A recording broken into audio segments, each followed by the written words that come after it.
didn't it? Alright, I'm here, so Kami Moon 66 here. I'm just going to do a simple, new player friendly, basics guide to shipbuilding.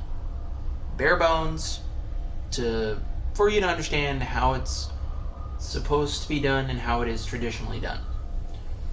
First thing we're going to do is start off with the ship. This is the new T6 Alliance battlecruiser. I'm using anti-proton on this thing just because, one, it came with an anti-proton console, but I just thought it fit the flavor. Red beams, Fakiri Vanity Shield.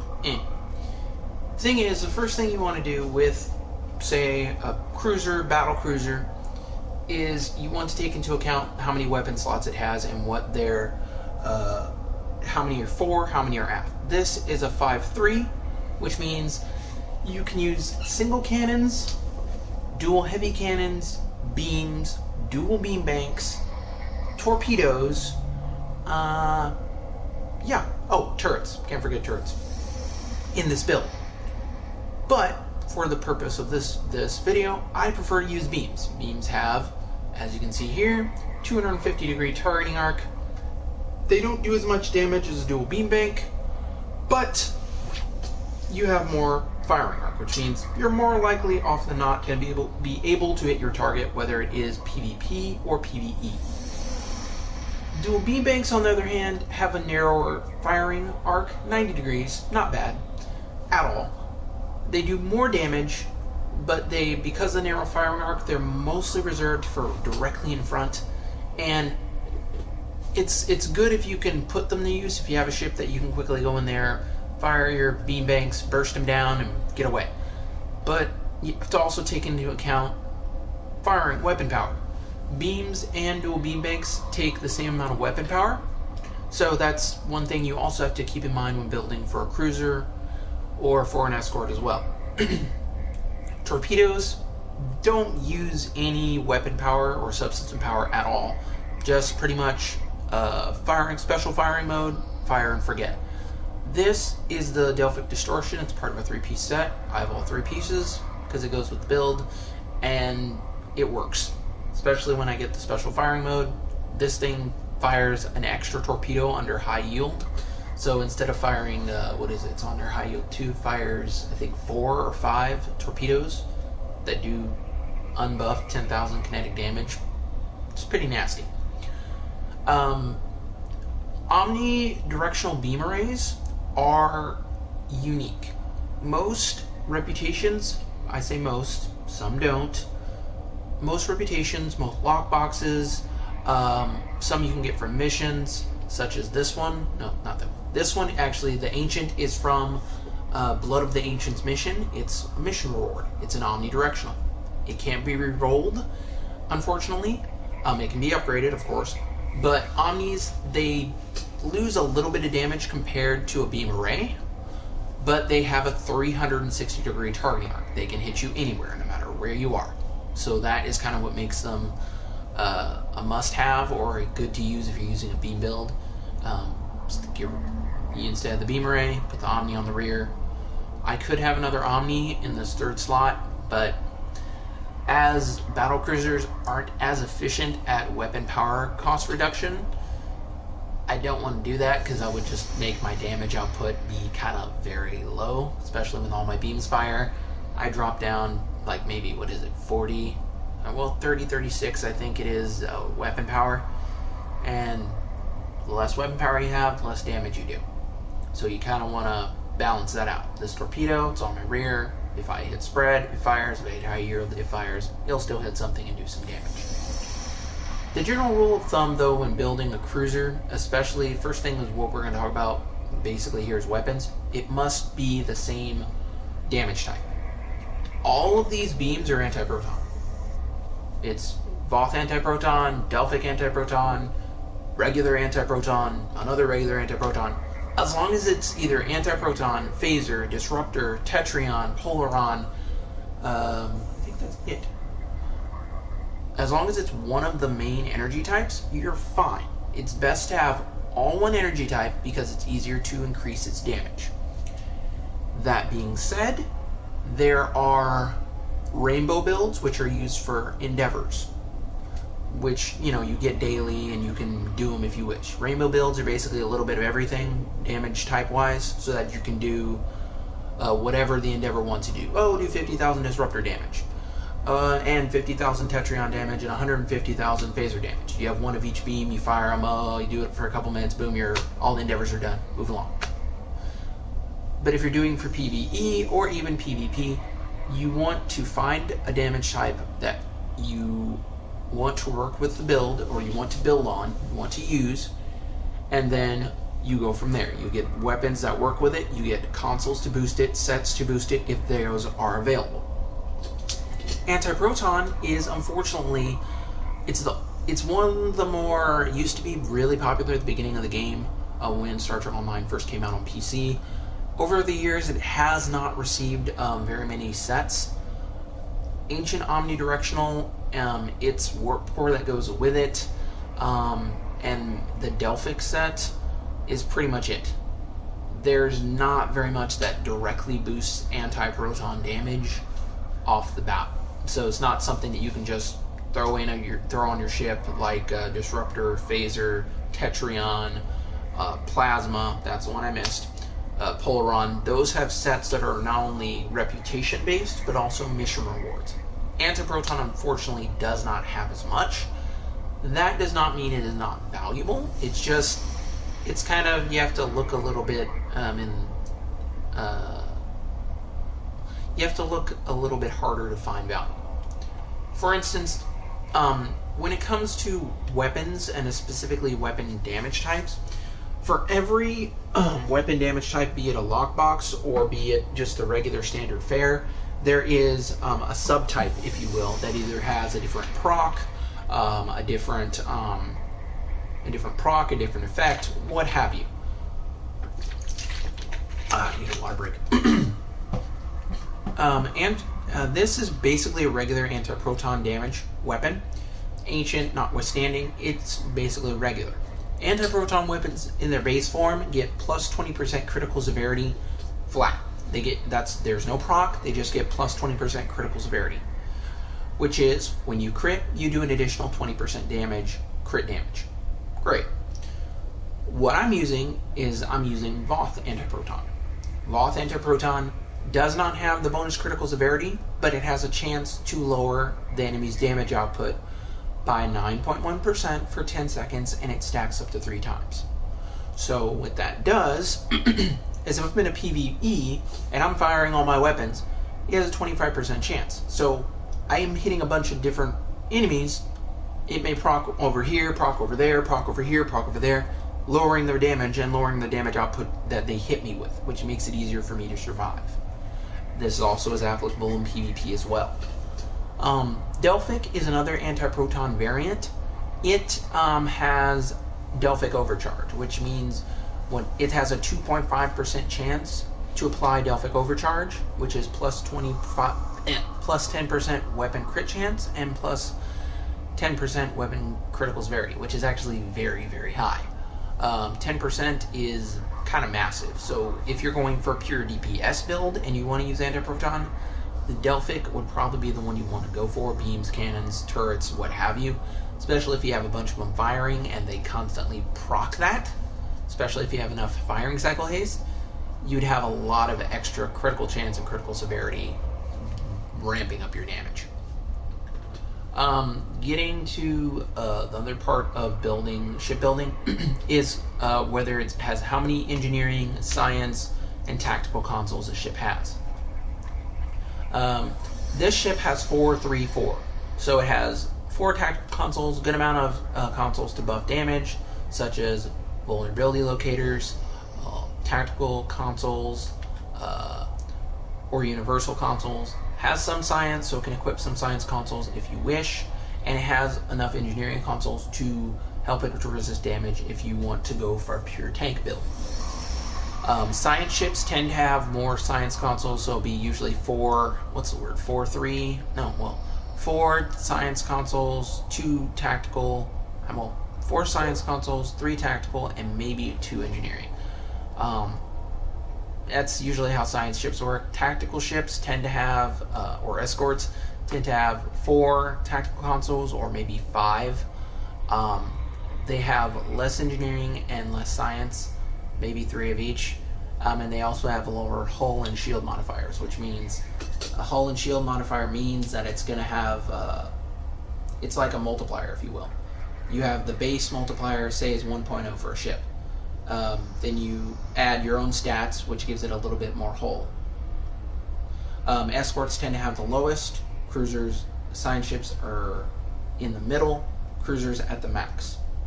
For shields, science ships have the most when it comes to shield mods. Cruisers in the middle. Escorts at the last. Escorts make up for this. Speed and maneuverability. If you're building for PvE, you're going to want to make sure that you have some sort of console, such as this. I'm using this as just an example. That has a damage resistance rating, or all damage resistance rating. This is from the dilithium mine, the fleet dilithium mine, so it comes with a turn rate and it comes at ultra rare. But you're going to want to make sure that if you're just starting out, you're going to want to get a neutronium alloy period anyway, because it gives you all damage resistance. It's not as high as some of the other engineering consoles, but it'll give you a base that'll serve you well, because it'll just give you a good amount of damage resistance from everything. From kinetic, antiproton, tetrion, polaron, plasma, phaser, disruptor, the whole 9 yards. Also, depending on how your ship turns, or if it's even needed, you may want to get an RCS accelerator, which is going to give you a better turn rate. Some ships, such as the Enterprise J, certain carriers have very bad turn rates, so this would help. This specifically is a crafted gear. It's a conductive RCS accelerated. So when you get healed, it gives you shield resistance, bonus turn rate, in addition to already what it gives, and shield regen. Another factor to contribute to or to think about is when building for PvE. If you're using a cruiser, you have a lot of weapons. PTR is important. What's PTR? Power transfer rate. Every time you fire a weapon, it's going to take a little bit from your power transfer rate, from your power pool, especially if it's a weapon, and then that will fill back up. You can increase this by having the skill in your skill tree, or you can also use consoles, engineering consoles, to increase it. Or there are also ship sets that do the same thing. Not as good as this, console or its other similar consoles. This is mission reward. It comes with 66.7 PTR, or power transfer rate, hull restoration, and ship hull capacity.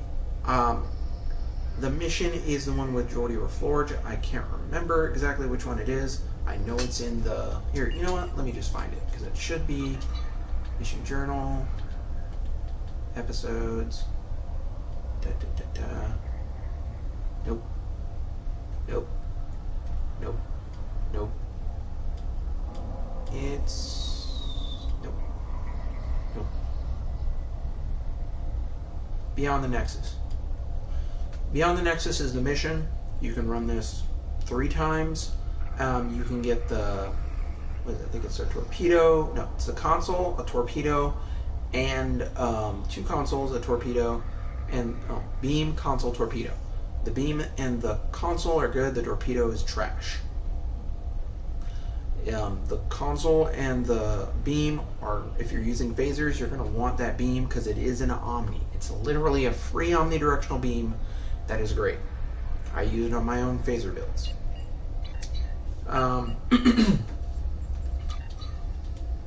When it comes to shields and to not shields. When it comes to science consoles tend to boost either exotic. This is an exotic particle field exciter. It's basically crafted, but science consoles boost shields, shield healing, exotic, control, drain. That's what they boost. If you're not really focused on that, fine. You can slot universal consoles in there to do whatever you need. But for science captains, if you want to be throwing out gravity wells, Gravity Wells, Titan's Rift, any exotic abilities, you're going to want to get exotic, what are they? I forget the name for them. Crap. What are they? Consoles that boost EPG, or exotic particles. Exotic particle generators. You're going to want to get those, because the more you have, especially if you use it in conjunction with captain traits, very impressive. You can pull them in with one gravity well and just watch their little holes get crushed like a bug. It's very fun. Space magic is its own niche. When you finally get to it and understand and have it explained, it's really fun just to throw out a gravity well and watch all these ships get pulled in. It's cool. Not just gravity wells, but in conjunction with other abilities, it's cool in and of itself. Engineering consoles, also on another note, besides damage resistance, there's power transfer. They can increase subsystem power for engines, shields, weapons, but that's not really what it's used for in the most part. Science consoles, going back to them, have another unique thing that is only you can slot in science consoles. It's a SIF generator, or structural integrity field, which boosts your hull regen. You can use other captain traits, starship traits, to boost that in addition to that console, because it's a console, it takes up a console slot. But that is something that is also unique to being in science consoles. Tactical consoles themselves are mainly for increasing damage. There's going to be one type of beam or cannon or just torpedo damage type for each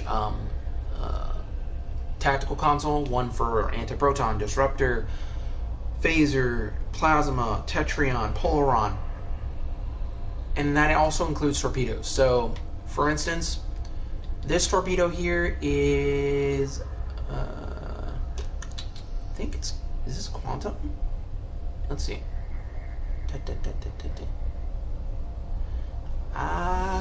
I don't know. I think this one is considered quantum, but I'm not certain. This I know is definitely quantum. There is photon, quantum, chronoton. I'm missing one. Photon, quantum. Oh, plasma. I'm missing the one that nobody uses. Can't remember the name of it. It'll come to me. But one thing to keep in mind is if you're doing a torpedo build, which battle cruisers also are used for, because you can put a bunch of torpedoes on the front, put some turrets on the rear, boost one specific torp type, fire away, watch them all get melted because the torpedoes do a massive amount of damage all at once. But when it comes to tactical consoles, you can use tactical console slots to boost whatever damage you want. You want to boost antiproton? Fine. You want to boost quantum torpedoes? Fine. Photon torpedoes? Fine. Whatever. It's just if you're going to use it, it's going to be here. Especially if it's damage boosting, it's going to be in our tactical consoles. One other console that you've seen but we haven't covered is universal consoles. This is an epic version of one that came from the last lockbox, the Kelvin Divergence. No, not lockbox. Came from the Lobby store. I've epiced it because of crit chance and accuracy. Yay! Anyway, universal consoles can be slotted anywhere. Usually they come from lockboxes or the Lobby store. Some have to be upgraded, some do not. They can be slotted anywhere. In science, engineering, tactical, does not matter. What is important about them is what they do, is what their stats are.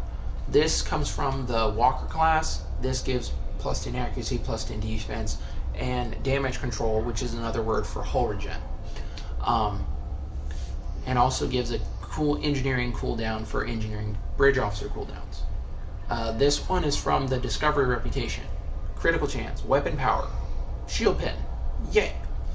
This gives crit chance and accuracy. This one gives accuracy, kinetic and physical damage, and control, which is jam targeting sensors, scramble sensors, anything that controls your opponent in PvE or PvP is control. This gives hull capacity and critical severity and control. This gives anti-proton damage and control. This gives exotic impulse, which is basic ship speed, and hull pin. This gives control, flight turn rate, critical chance, and critical severity. And this gives energy damage and directed energy damage, or which is flat beam damage. If it says directed energy, it means it applies to all beams, or all cannons, or all turrets. It does not matter, just as long as it's energy damage. Moving on to shields. I'm not going to go super in depth, but this is it is 10% bleed through. Okay, so that means that this is what is the other word for it? Resilient, regenerative, covariant. Yeah, this is a covariant shield array. When it comes to shields, there's 3 types. There's the basic one you get when you buy a ship or you receive a ship. That one's trash. Nobody uses that.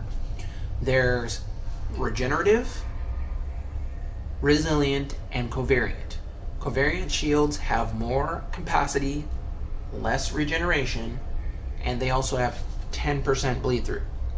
What that means is if you take 1,000 damage, the shields will block 90% of that damage, 10% will bleed through and go straight to your hull. So of that 1,000 damage, 100 is going straight to your hull. Resilient shields, like these for instance, 5% absorption, 5% bleed through. 1,000 damage, 5% is absorbed, 5% goes to your hull, and when it's absorbed, it means it disappears. It's completely taken off the damage table. Regenerative shields, on the other hand, have higher regen. They also have 10% bleed through. They have higher regen, the lower capacity, but they can regen much faster than either covariant or resilient. Most in PvE and PvP tend to go for resilient because they're kind of in the balanced version. There are exceptions to this, such as the Temporal Initiative Regenerative Shield, because the lower it is, the faster it regens. So this thing can really keep itself up constantly, even when you're under tons of fire. Others, such as that have the ability to reduce a lot of damage or can be re-rolled, such as Elite Fleet Channeling Shields, which can reduce, tactical readiness. You can either reduce engineering or science as well. There's also the Borg Shield, which is, I guess you could say, the king of regen shields, because it regens faster than just about every shield out there, point blank, period. It regens so fast it's stupid, but its capacity is very, very low. Moving on to deflectors. Deflectors are they add additional skills such as like the Lucari, damage resistance to radiation, hull restoration, shield restoration, drain, scientific readiness, control, what have you. This is the Discovery Reputation one right here. It's shield restoration, hull capacity, shield capacity, damage resistance to torpedoes based on your hull. Great. The Borg one, auxiliary power, hull capacity, control expertise, drain expertise. Each deflector is going to be different in what it offers. Crafted ones or ones that you make yourself also can be different in how they are, what stats they give. The Iconian one, kinetic damage, resistance, shield power, shield restoration, hull capacity, shield capacity. If you do reputations, don't have the Borg one, don't have the Discovery one, don't have the Lucari one, don't have Nukara, don't have the Terran one. The Iconian one is one that's just kind of middle of the road. It's good, decent, at least until you get something better. Some of these have visual effects when used, such as your ship will have a certain glow outside of its deflector. Nukara gives a yellow one. This one gives yellow as well. This one Borgifies your ship's deflector. This one I think is silver. This one is a light blue. Some of them do that. Shields as well. Some of them have visual effects. Impulse engines.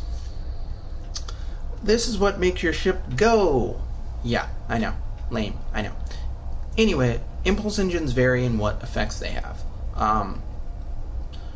Some give bonus to control expertise like the Delta ones do. Others, like Jim Hadar ones here, they give weapon power, additional weapon power, and they just have a little bit higher flight speed. Not much, but something. The Terran ones, flight speed, bonus turn rate, also has some, like this Terran one, since it's a reputation, it has a special ability. When affected by auxiliary offline, impulse offline, shields offline, weapons offline, plus 100 damage resistance rating for 15 seconds. Oh, cool. So whenever something's knocked offline, you get bonus 100% damage to resist whatever incoming damage you're taking. Great. What is commonly used now is Prevailing Innervated or Prevailing Fortified. These are from the competitive reputations. They don't have a bunch of speed, they're not super epic or anything or amazing. What they are used for is due to their special ability. I'm using the Prevailing Engine Overcharge from the Fortified. When you activate a heal or shield heal, you get 350% flight speed, 350% turn rate, plus 15 defense, and 10% cooldown reduction on engineering. On the other hand, we have the Innervated, which does the same thing whenever you use tactical bridge officer abilities. Thing to keep in mind is, after using the Innervated for a while, I prefer the Fortified because I can literally tell it when I want it to proc. I will show you. Because right here on my square, I have Science Team, which procs it.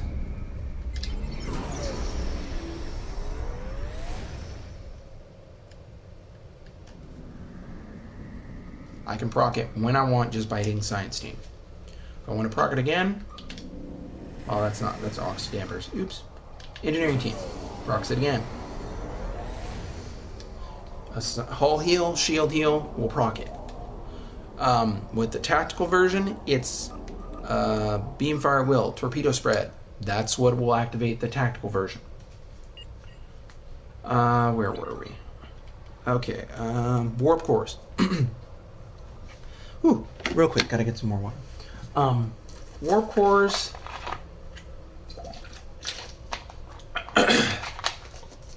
Just like everything else, greatly vary in what they can do.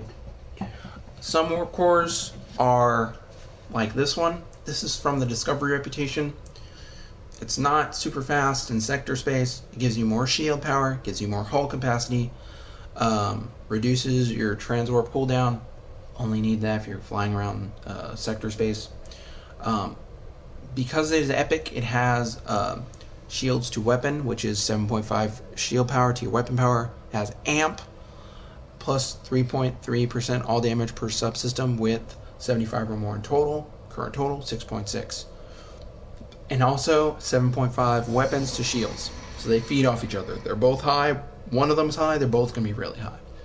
Also has a shield capacitor. Most of them have this, no matter if they're... Most of them have it at very rare, and going on up, they still keep it. Some of them have special ones, but most of them tend to have shield capacitors. Because of this is the two-piece, I get bonus hull regeneration. Other warp cores will have different effects. I prefer to use either the one from the Discovery rep or one from the lithium mine, because it gives, there again, power transfer rate, weapon power cost, and resistance to power drain. Also, this has efficiency, or warp core efficiency. That's something that if your bridge officers have, which they can, it's cool because say you have 50, let's say, well, 35 in shields. Efficiency is going to boost it a little bit, so it'll be maybe 40 instead of 35. Efficiency is good, and it also stacks. This also has shields to weapons, amp, and weapons to shields as well.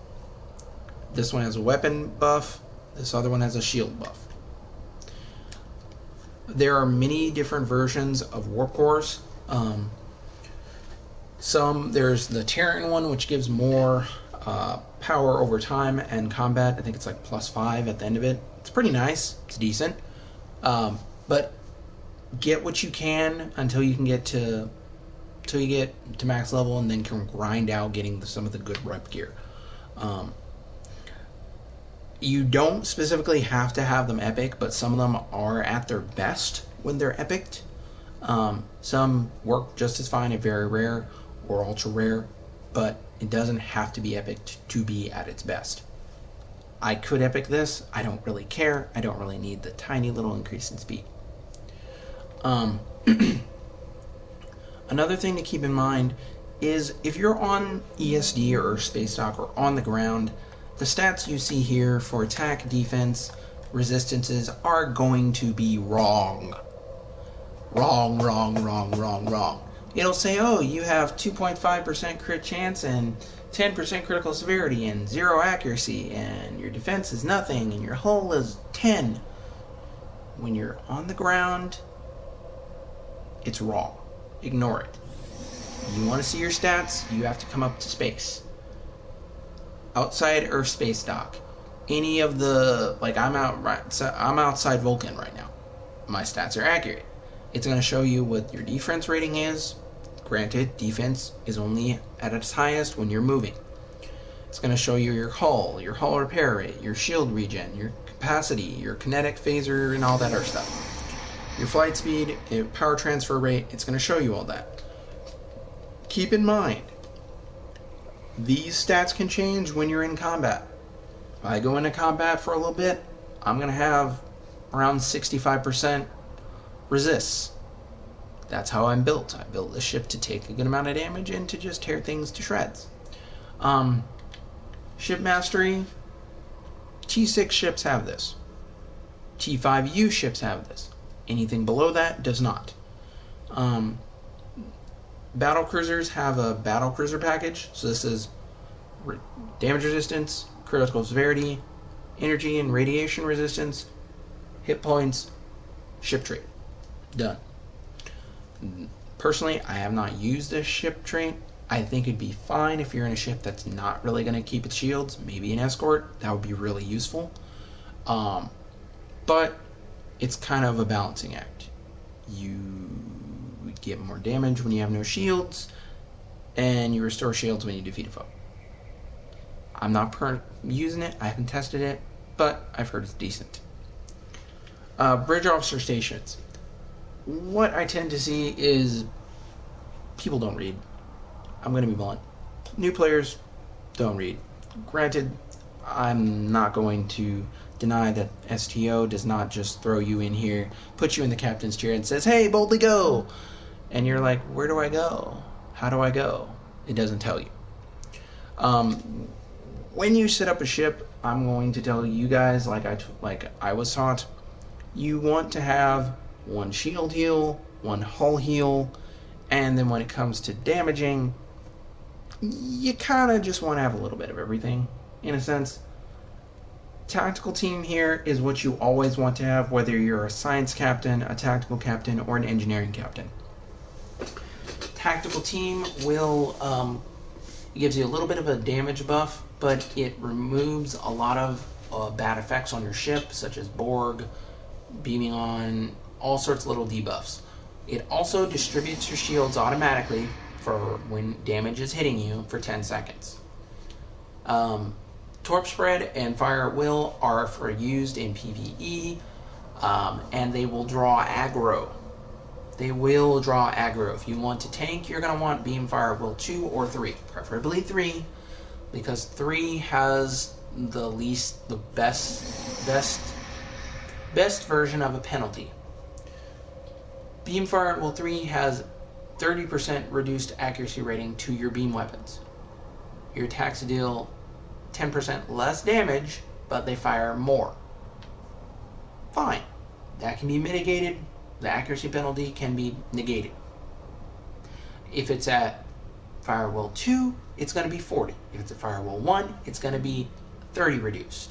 30 points reduced. So if you don't really have good accuracy, you're not going to hit jack.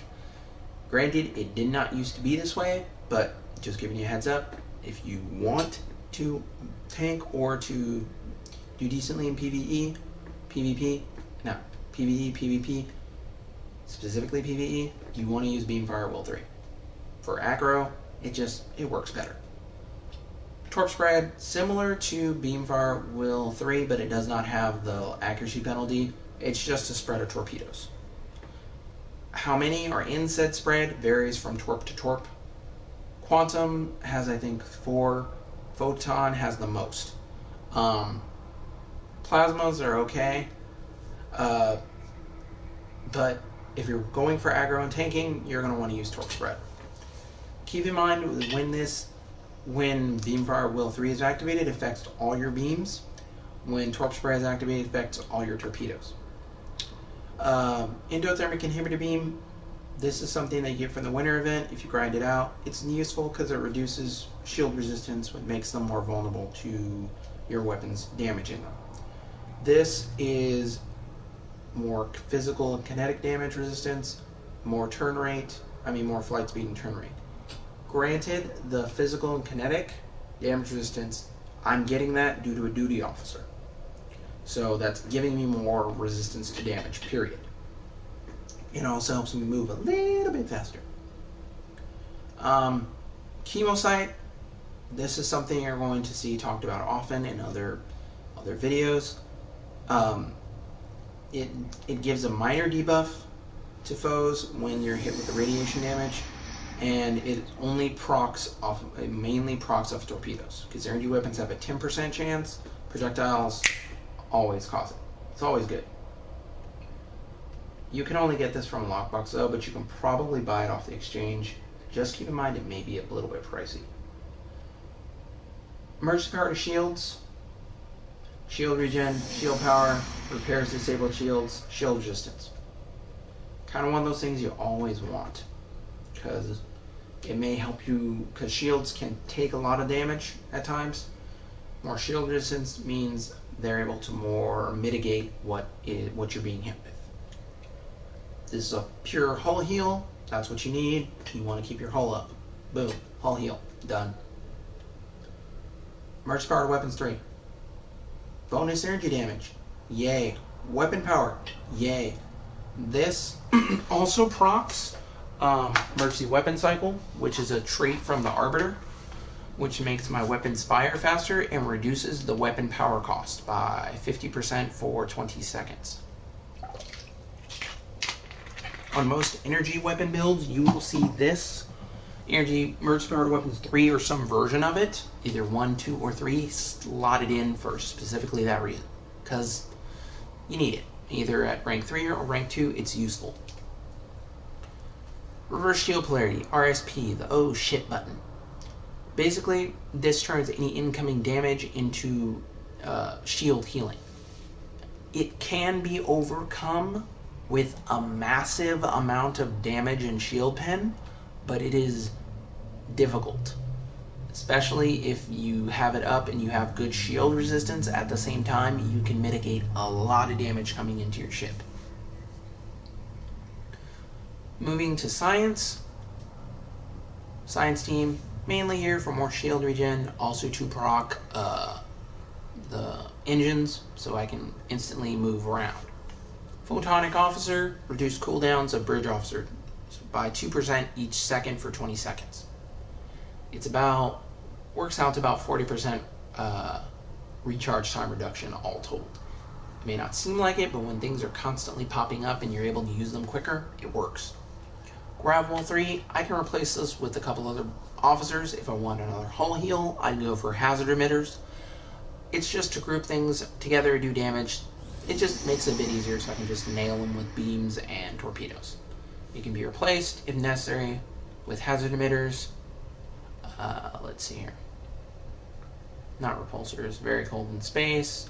This is also a command specialization seat, so it can use command abilities, bridge officer abilities. Concentrate firepower, I would use it if I'm doing single target damage, but I'm not. Rally point marker if I want to tank or if I want to sit still and heal myself while doing damage, great. But because I don't really want to, I don't need it. I can just throw a gravity well in there, I'm done. Keep in mind, gravity well is affected by auxiliary power. So let's go back to my ship. Mine is at 40. Mine may be a little bit higher in combat, but it's affected its pull and the damage it does is affected by your auxiliary power. So if you're a science captain, you're going to want your aux power at max. I'm going to max mine real quick just to demonstrate. It was about 440 kinetic damage per second. Now it's 626. Granted, I am not spec'd out for EPG at the moment, so if I was, that would be probably over 1,000. But yeah, Gravity Well is pretty fun. It's unique. It's also, there are many starship traits that boost its damage, give it additional effects. It's kind of a jack of all trades and can be used in PvE and PvE, PvP and PvE. Everybody tends to like it or use it for one reason or another. God, I can't speak today. I'm gonna queue up real quick for Battle of the Binary Stars. Also, if you're new on console, specifically PlayStation, just a heads up, we're in the middle of the anniversary event, which is going to go to April 2nd. So do the dailies, either do the mission or do whatever you can, because you have 20 days to get the ship I'm currently using before it's locked behind some paywall. It sucks. Next weekend, item upgrade. If you want to upgrade gear, this is the weekend to do it. Weekend after that, junior officer weekend. Let's see. Then right before the event ends, the Lachi weekend. Currently, we're under a dilithium weekend, so you get more dilithium from doing PvEs or missions in general. It doubles it. It's a great way if you want to dill grind. It's perfect for that. Huh. Are we going to get more Battle of the Binary Stars too? Huh. Are they going to do To Hell with Honor? The STO website usually keeps up and lets us know, what events are coming out or if there's something funky going on. This current PvE that we're doing was supposed to be To Hell with Honor, but due to technical issues, it was changed to the Battle of the Binary Stars. I personally prefer Binary Stars because it's just, in my opinion, a better TFO. Tons of enemies, great way to test your tanking, and it's just fun.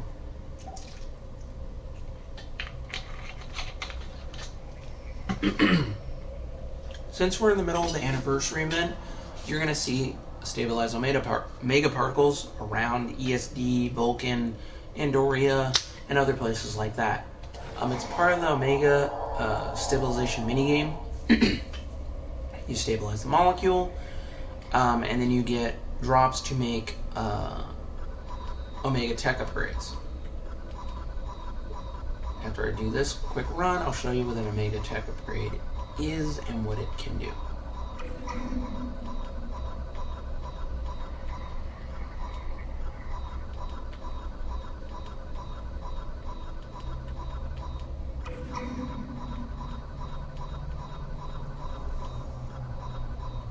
Now you don't have to grab every one, you kind of want to see if you can find the sequence. I'm using the D-pad because it makes it much faster for me. I don't use a thumbstick very well when I'm doing this.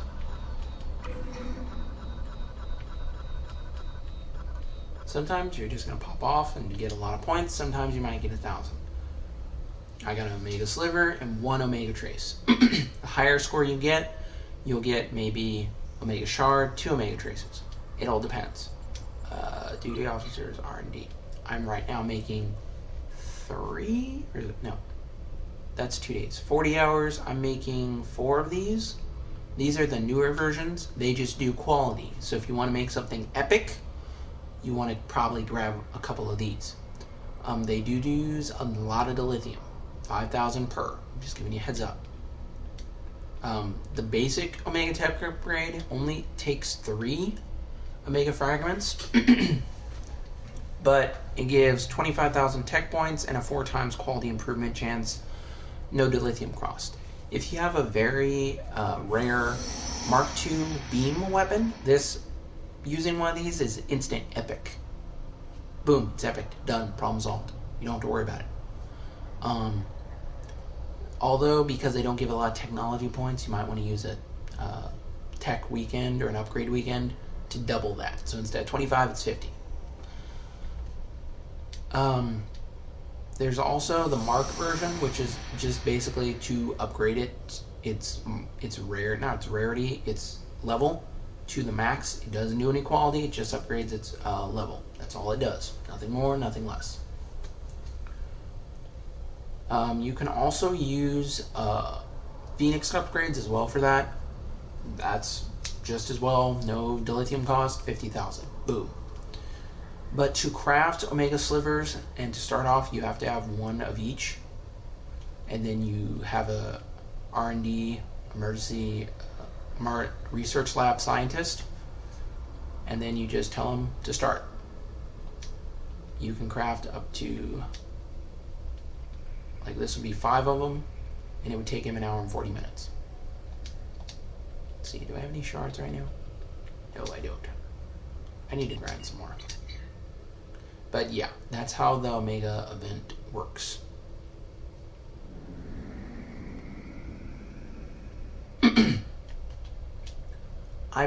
Right now I'm at Vulcan. What you see in front of you are the personal and universal endeavors. Every player will get these. Some are easier than others. Voth Ground, for instance, is easy. You go to the Dyson Battle Zone, the ground version, you do that, problem solved. 20 Voth very quickly. Disruptor damage, have a weapon that does disruptor damage and keep firing. It takes a while for ground weapons, just saying. Tinskethi, you'd have to do a mission to really get a chance to destroy them. But, yeah, the mission for those would be the quickest. You can always re-roll them if you do not like them or don't want to do them. When you do your endeavors, you're going to get re-roll tokens. So I could re-roll Tinskethi ground, Voth, or disruptor damage ground if I wanted to.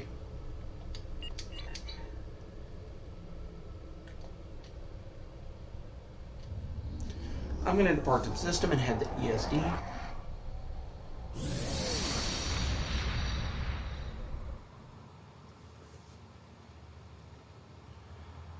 Also currently is the Borg lockbox out. I will be honest and say I've not seen so many people popping boxes and getting ships in a long time. I think this ship has a higher drop rate due to it being an with the anniversary. That doesn't mean you're guaranteed to get a ship. It's still a gamble and a coin toss. If you don't want to gamble for it, you could always trade for keys or trade for EC. It's up to you. Oh, look at that. Now the binary stars is ready to go.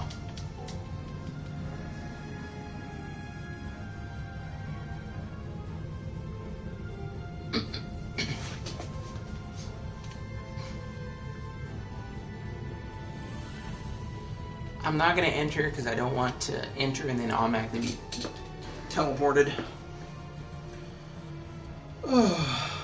Let's see here. Cruisers will have commands such as bonus turn rate,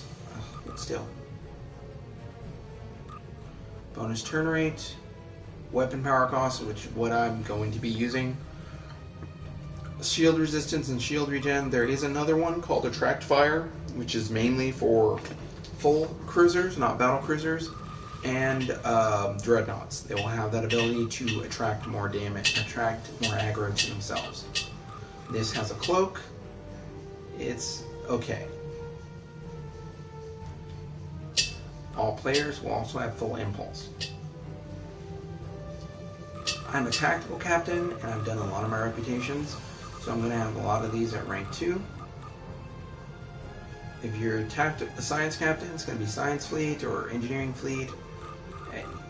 This vulnerability assessment sweep and I think another ability are different if you are science or engineering.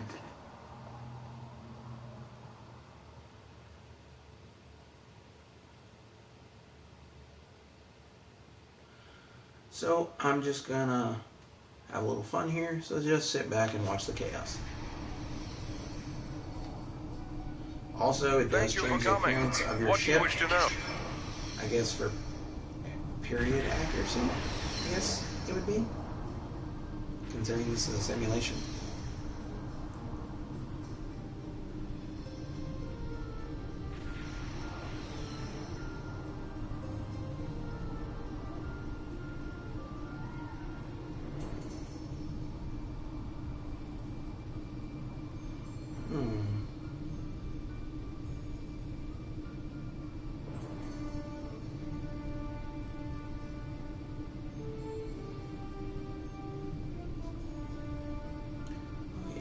in full grind mode.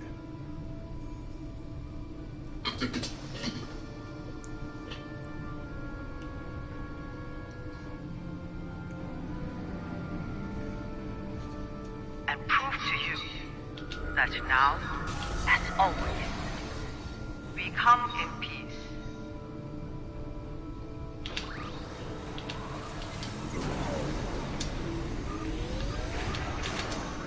Help! Evasive maneuver 7 Alpha.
Destroy them faster than they can spawn in.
I was just about to wreck them.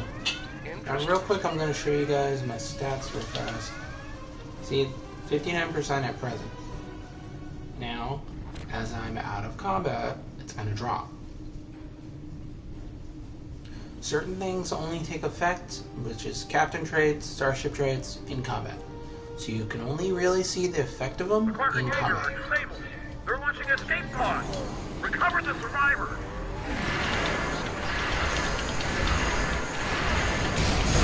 We are distracted. Lieutenant Tyler's escape pod! Fantastic!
I call too close to Klingon territory.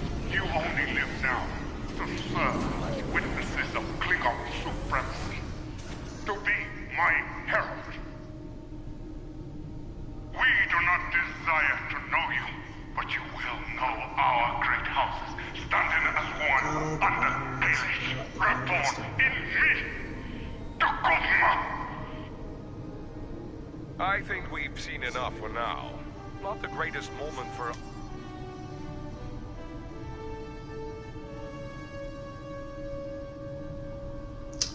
Wow, complete domination. Sweet. And also keep in mind this TFO, since it is a special one, it rewards whatever much you need. So if you're grinding, you can do it, wait, do something else, come back in 30 minutes, do it again.